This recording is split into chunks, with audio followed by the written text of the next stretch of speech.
Hi, B1. What's going on, B2? We're back on our weekly beige session. I know. What are we talking about today? Today, we're going to be talking about cookie cutter homes in Singapore. Oh.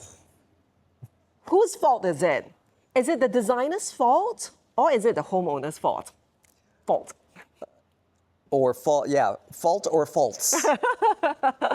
And it's interesting to talk to you as a non-Singaporean because you're coming in to see what's going on in Singapore homes. And I'm Singaporean through and through. I'm in this echo chamber that's like, oh, okay. But I also have my own opinions about what a cookie cutter home in Singapore looks like too. Okay. But let's hear it from you first, B1. So you want me to define what a cookie cutter home is? Yes. I would say that it lacks any sort of personality from the homeowner. Also, what it tends to be is a lot of very, very safe forms, colors, and styles. Almost to the point where there is a lack of style. Wait, lack of style? I know, I think a lot of Singaporeans going to disagree with that. So because they're like, I'm going for the Japan deep look. I'm going for wabi-sabi. I'm going for Scandinavian. Lack of style and the fact that there's no personal style put into that. There's very much a formula of, well, if it works and it looks good in a catalog page, a Pinterest page, then we just replicate. And that in and of itself is cookie cutter. It's that copy paste kind of syndrome. I don't know. I've got 3 points. We love it. We love Number one. Singaporeans, we love to break it down into points, right? Oh God. See, problem number one right there. Let me see. Tell me whether you agree with me. Okay. The first thing that I say defines a cookie cutter home in Singapore is excessive carpentry. Oh. Excessive carpentry. Oh, that is Agree or disagree? agreed. Completely. Agreed. Right. Yeah. Okay. Yeah. Okay. We can talk about that, but agreed. And point two, you talked about the lack of colors. I call it like it's just beige hell. Oh God, yeah. It's people love to live in like oatmeal worlds. Just devoid of colors. Yeah. They're scared. And it's a certain shade, you know. It goes from like a silvery gray up to it doesn't go to camel. Like a dirty sort of like oatmeal beige. Oatmeal. Yeah, it's oatmeal to like that silvery kind of tone. Anything within that. Yes, and that's point number two. Point number three, the lack of soft furnishings. Everything feels very hard, very reflective. What do you think? In terms of just everything, or just in terms of like they don't have enough this kind of. So soft furnishings, I'm thinking about your curtains, your Roman blinds, your sofas, your beds, your carpets. What else? The fact that they don't use rugs all that often, and I like that you're already saying a they, you know, you're already othering them. They and us. I'm not coming for anyone, but I am. No. But the fact that I think you said it more because of me and my insistence on it, but you said curtains and then you went into Roman. How many Singaporeans will say that they want?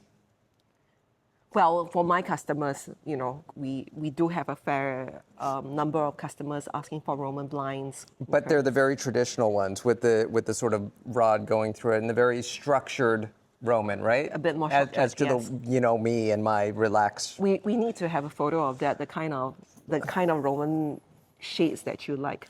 It's like my Roman, right? It's my classic Roman. It's my Roman Empire. It is. So these are the 3 points I think that when you look at a home, like a project in Singapore, it tells you like it's super cookie cutter. Let's go to the first one, excessive carpentry. It drives me nuts because Singapore homes are already so small. And I get that you have to build like cabinets to store your things. But why feature walls? Why? Why are you doing carpentry feature walls? Honestly, it's like a real sickness. It's like COVID has nothing on this. No, yeah, for sure, because it's happened way before, this. It's something that it has been adopted as normal, where you walk in and it's just cabinetry. You don't see a wall, you just see cabinetry. And if it's not cabinetry, there might be a recess, but then they still panel it up. Like, you don't see a wall. Like, and I think that the reason is that because Singapore interior designers are often giving away their services for free. Okay. Okay, this might be going in a different direction, but I know that a lot of designers, to get the job, will say design is free and we just, this is the amount that it is. That they're building in most of their cost and their profit into their cabinetry. I see where you're getting at, because that's what I think is happening as well. Because you will look like I tried to break down a quotation, renovation quotation before, and I see I would say about 40% of the quote is made out of carpentry stuff, carpentry work, and that's substantial, pretty substantial. And that's where most designers know that they can bury in the most amount of profit within the carpentry. That's why it's carpentry heavy for a lot of places. And then it's just become so commonplace that the homeowner also just figures, well, I need it because everybody else has it, and I should have more storage than not. But you could also buy pieces of furniture that are equally that already beautiful. has storage. Yeah. Already has storage, right? Yeah. And I want to compare this with Apartment Therapy, is a website that I go to sometimes look for ideas as well. I love it. And it's American-based, right? US-based. Yeah. And small homes as well, small homes, but a lot of personality. You talked about personality earlier. They've got their personalities on the wall, not carpentry. They've got their favorite art, they've got favorite tapestry. What else have they got up there? What else?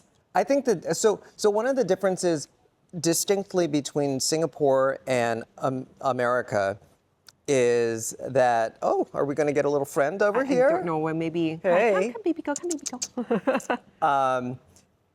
Is the fact that Singapore needs the assurance that what they are doing has been proven. I think a general Singapore cultural thing is you need to understand that there's a proven model that it works in order for them to do it. There's not always the risk taking of let's just try something new. I agree, but I think that is a whole big topic for another vetching session. Yeah. Another vetching session. Let's stick to Okay. cookie cutter homes. Okay. Yeah. But I think that's why cookie cutter homes, it leads me back to that. Because of that, that's why a lot of Singaporeans don't stray away from what they already know, from what the designer has done 40 times before, and they're just like, okay, it's good enough. So would you say that this excessive carpentry is led by designer rather than by homeowner? I think it all was initiated more so by designers and has just been perpetrated more through designers. But homeowners, but I've also heard of homeowners saying I've got a lot of stuff. I just want to hide them all away.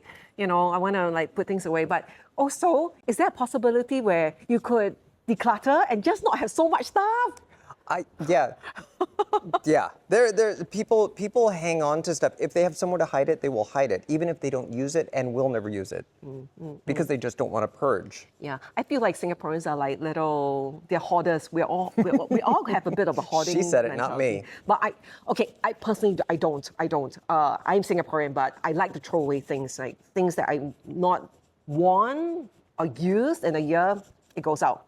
I do spring cleaning once every quarter. I feel like everybody went through their Marie Kondo phase during COVID and kind of pretended like they were going to purge, but then that was it. Like, if the TV show wasn't on, she wasn't on there blessing the floor or whatever the hell she does. People aren't going to do it. And they will just hang on. I mean, I've been into people's homes where I've opened up the cabinet and I'm like, when was the last time you looked at any of this? Exactly. So Singaporeans, you have to declutter. Why do you want to keep all of that?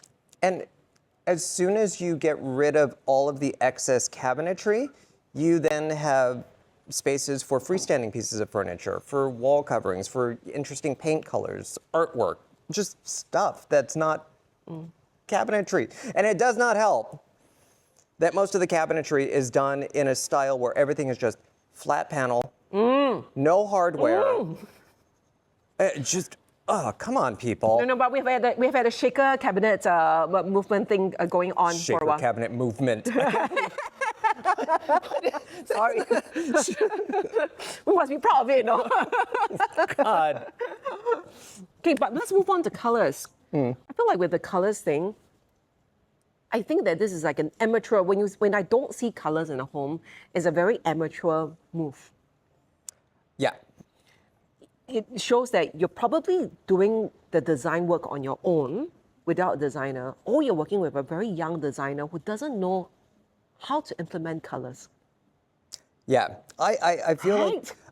like a majority of the Singapore interior design population are very young, and they're very unsure of where their voice stands at that point. So the safest way is turn all the saturation down to nothing. I agree. And I feel like when you're seeing a little bit more experimentation, it's also with maybe some of the older designers. But having said that, I think the Gen Zs have got something interesting going on. So there's this whole movement. I'm sorry, I'm using the word movement again, but this whole dopamine decor. Have you seen it? Yeah. Where you're like, they're moving away from the neutrals. It's the first time a whole generation is moving away from neutrals, from the beiges, to She like, said the betches, the betches. They're moving away from the betches. yeah. They're moving away at that. And then you're seeing a lot of very colorful decor in their homes now. At least there's an attempt. I can't always say that it's successful, but the fact that they are moving towards that is a huge thing. And generationally, I think it's also sort of in response to, I don't want to be like my parents. I don't want to be like... Yeah, sort of. Every generation wants to do that. Like they never want to be like their parents. They're trying to claim independence. And if they can claim independence through color, you go. And I think that they're doing it in a way that's very obvious now. But also, it's got a bit of that stack store look. You know, stack store? They sell like decor, certain kind of stuff that you haven't? No, what is I must that? show it to you later. What is that? Stack store. There is Stack Homes. They do a lot like property reviews. Okay. And then they do a lot like interior design. And then they've got someone doing the interior design stuff. I'm sure you've seen some of that on your YouTube. No, stacked homes, like the videos, yes. I didn't know that there was a whole... There's a store as well. Oh. Yes. So it's got that stack store look. But again, Singapore doesn't have a lot of resources. But we're very globalized. We import a lot of things. Well, you should. But I think that you need to know where you can go. And I think if it's very easily accessible and people know about it, then they just go back to that. Store. And then the most accessible thing at the moment is Taobao. Everybody is going onto Taobao now. Everybody. I think that's a whole episode in and of it is. itself. I agree. Yeah, it's problematic. Yeah. Yes. Different episode, so we'll talk about it separately. That we need one- to talk about the third point. Okay. The lack of soft furnishings. Okay. Example again? For example, right? So I think a lot of Singaporeans, they spend so much money on their renovation, space building, carpentry and all that. There really isn't enough budget left to buy a nice sofa, a nice rug, a nice bed. I don't even think they put it into the budget. Yes. I don't think it's even budgeted. Agree. I feel like it's not even budgeted in the first place. And that's why, like, you know, with whatever you have left, you're going on the Taobao to buy those stuff. That's why you've got that sort of Cheap look. Yeah, you do. I mean, you're trying you to... can tell, but you know. I know you're going for atas, but I can tell. Well, the thing is, maybe it looks good on a photograph, but if you sit on it and it's hard as a rock, or you know that your butt has a spring going up it because something is just not where it's supposed to be. To be fair, some of the Taobao stuff that I've seen, you won't have like workmanship issues. But maybe in 2 years you might, okay? But Or 6 months. There is a look. There is a Taobao look. You think you're going for that look that's quite unique, quite special? There is a Taobao look. You can tell, right? Yeah. I mean, so when I first got here to Singapore and I needed to just buy a sofa, I was really obsessed with this 70s very iconic sofa, you know, the one with the tufting? The Bellini sofas. And it has the little loop on Yes, each of the tufts. yes. So I was like, I'm still obsessed. I think it's a beautiful, classic, Iconic as well. iconic, Yeah. and it will retain its value if you buy a real one. Agree. I can't afford a real one. I can't afford real ones, though. It's so expensive, They're but so iconic, so iconic. Really expensive. So I was like looking around, and then there was a place here in Singapore, I'm not going to call them out, but they had a version of it. So I went to go look at it. I swear to God, the fucking thing was inflatable. No, it's inflatable. It felt like you were on a balloon. I think it was I don't understand what it was. It felt like an inflatable sofa. And I was But have you like, seen a real one before? yes. You went to Space? Does Yeah. Space have it? Space furniture. Okay. And it also- feels and completely also- different. Yeah. Completely different. It's beautiful, it's luxurious, it's plush, it's just, it gives me all Chasing those his pansy, good, flooding his basement. it's just, but yeah, an inflatable piece of furniture. And I was like, how dare you? Yeah. How dare you put on your So site that, people who know will know.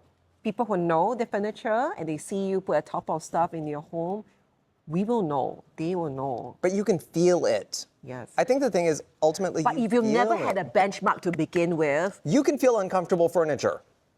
You don't need a benchmark if it's just fucking uncomfortable and it looks like it. I want to hear if any of you bought like top of furniture, then like you got to be honest and say whether it's uncomfortable. Nobody's or going not. to admit to that. Now, soft furnishings. The other thing I want to talk about is like how even with curtains, you're choosing, and curtains is a form of soft furnishings, right? It looks perfect. So, you know, we're going for the ripple fold now, the S fold that everybody loves right now. And I think one of the things that's so endearing for Singaporeans is how perfect and how perfectly straight it looks all the time, even though it's fabric. So, like, you look at the portfolio, it looks like it's a structure. It doesn't look soft at all. Yeah. But it's also a lot of it goes back to the fabric choice. Yes, and we are choosing choices. We're making choices where it looks like solid.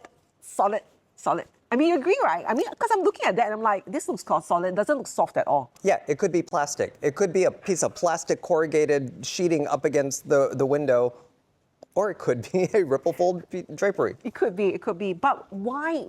So I feel like if you bring in softness to your home, that's very important. Because the softness creates coziness. Yeah, well, I mean, one of the things with Singapore that I've noticed immediately is every time you go into the home, it's stone. It's a hard surface, where like if you go into a Western home, a lot of times it's wood, which immediately gives you a different feel altogether. So I think that deliberately here in Singapore, you need to use more soft furnishings in order to combat that coldness And of that cookie stone. cutter look. I mean, it all goes back to the cookie cutter look, because it's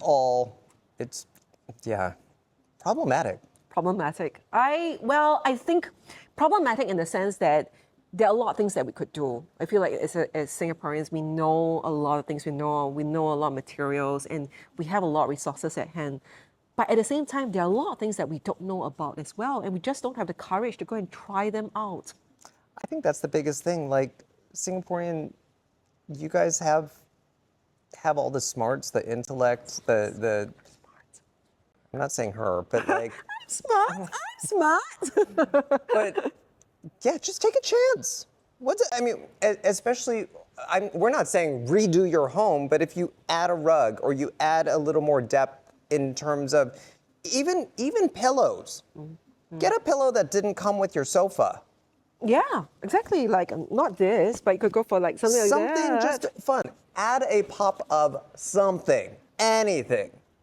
You'll be surprised how much you like it. All right, are we done? I feel like there's a lot more to talk about with this, but you know, let's save it for the next session. Save it for that Taobao one. Taobao one. Are we doing Yeah. Taobao one? that one feels like it's going to be heated. Yeah, I think so too. All right. So we'll see you in our next session. See you, bitches. Bye, guys. Bye.